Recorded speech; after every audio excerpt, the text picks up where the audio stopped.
রাজনীতিতে এই যে আপনার এই যে কন্ট্রিবিউশনটা, ডোনেশন, কন্ট্রিবিউশন বলে, ডোনেশনও বলে। এই ডোনেশনে আর এক খারাপ নাম হলো চাঁদাবাজ। আরও 10টি নতুন রাজনৈতিক দল গঠন হোক, কিন্তু নির্বাচনকে যদি বাইপাস করে সংসদ না বানিয়ে কোনো কিছু করা, সেটা অরাজনৈতিক হবে এবং বাংলাদেশের ভবিষ্যৎ নিয়ে চিনিমিনি খেলা হবে। হেলাল, আমি একই প্রশ্ন আমি আপনার কাছেও রাখতে চাই। আপনাদের দলেও অনেক প্রোগ্রাম হয়, বড় বড় প্রোগ্রাম হয়, এই অর্থের যোগানগুলো কিভাবে হয় এবং কারা স্পন্সর করে? যদি সাধারণত রাজনৈতিক দলের ক্যারেক্টার দুই রকম হয়। একটা হলো আপনার গণমুখী সংগঠন, আর একটা হলো ক্যাডার ভিত্তিক সংগঠন। বাংলাদেশে আওয়ামী লীগ, বিএনপি, আপনার জাতীয় পার্টি, ইভেন এদের দল, আমি এটার সামনে আইডিয়া নেই এখন, আমি যেহেতু নতুন হলো, এগুলো গণমুখী সংগঠন।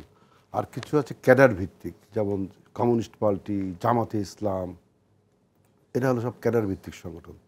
প্রত্যেকটা সংগঠনে কিন্তু চাঁদা দেয়। আমরা যেমন, আমি পার্টির একটা information secretary, I have to pay some money within a month, per month. আমরা সবাই আমার হয়তো 1000 টাকার মতো হয় প্রত্যেক মাসে। আমাদের আবার ভাইস চেয়ারম্যান টাকা দিয়ে একটা টাকা আসে। তাছাড়াও দলের অনেক টাকা আসে আপনাদের। হ্যাঁ, আমাদের তো দল তো অনেক বড়। কিরকম টাকা আসে প্রতি মাসে? সেটা তো আমাদের ফিনান্স ডিপার্টমেন্ট জানে, এটা তো আমি তো ফিনান্স সেক্রেটারি না। মেন কথা হচ্ছে, শোনেন, রাজনীতিতে এই যে আপনার এই যে কন্ট্রিবিউশনটা, ডোনেশন, কন্ট্রিবিউশন বলে, ডোনেশনও বলে। এই ডোনেশনে আর এক খারাপ নাম হলো চাঁদাবাজি, চাঁদা। এইগুলো আসে কিভাবে?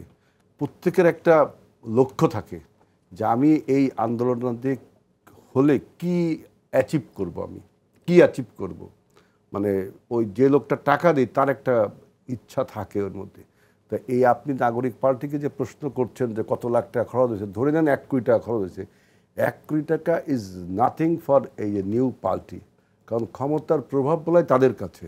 মানুষ চাইবে তাদেরকে কন্ট্রিবিউট করে, কেউ কন্ট্রিবিউশন করবে, কেউ ডোনেট বলবে, আবার কেউ বলবে চাঁদা।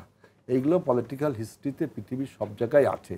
এইটা নিয়ে কথাবার্তা বলা মানে রাজনীতি থেকে বেরাজনীতিকরণ, মানে অরাজনৈতিক কথাবার্তা। যেমন আমার আদিব একটা কথা বললো যে রাজনীতি মানে কি নির্বাচন। আসলে যে রাষ্ট্রবিজ্ঞানে তাই বলে যে রাজনীতি মানেই নির্বাচন, রাজনীতি মানেই ক্ষমতা। আমি যেটা বলতে চাই, রাজনীতি মানে ক্ষমতা। পলিটিক্স মিনস পাওয়ার। এই পাওয়ার অ্যাচিভ করার উপায় হলো থ্রু ইলেকশন। ডেমোক্রেটিক কান্ট্রিতে ইলেকশন। সুতরাং নির্বাচন রাজনীতিবিদরা চাইবে, এইটাই কথা। এটা কোনো অফেন্স না। এটাকে এমন বানানো হয়েছে যেটা একটা ক্রিমিনাল অফেন্স করা হচ্ছে, যে আমরা নির্বাচন কেন চাচ্ছি। আরে ভাই, রাজনীতি করি তো ক্ষমতার জন্য, কারণ to help the people and to welfare the country. এটার উপায়টা কি? এই ক্ষমতা উপায় নির্বাচন। এখন আপনি দেখেন, এই যে আমরা যত তর্ক বিতর্ক করছি, সে তর্ক বিতর্কের প্রকৃষ্ট স্থান সংসদ। আপনি সব যদি সংসদে বলতে পারতেন তাহলে সেটা অনুমোদন যোগ্য। আজকে ডিসক্রিট আলোচনা করতেছি, এখানে ওখানে সেখানে আলোচনা করে তর্ক বিতর্কে কি হচ্ছে? এই পলাতক ফ্যাসিবাদের ষড়যন্ত্রের সুযোগ বেড়ে যাচ্ছে এবং তার অপবাদ মুছে যাচ্ছে। সুতরাং প্রত্যেককে বলছি যে আপনারা পরিপক্ক রাজনৈতিক দৃষ্টিকোণ থেকে বাংলাদেশের গণ অভ্যুত্থান দেখেন। আরও 10টি নতুন রাজনৈতিক দল গঠন হোক, কিন্তু নির্বাচনকে যদি বাইপাস করে সংসদ না বানিয়ে কোনো কিছু করা, সেটা অরাজনৈতিক হবে এবং বাংলাদেশের ভবিষ্যৎ নিয়ে চিনিমিনি খেলা হবে।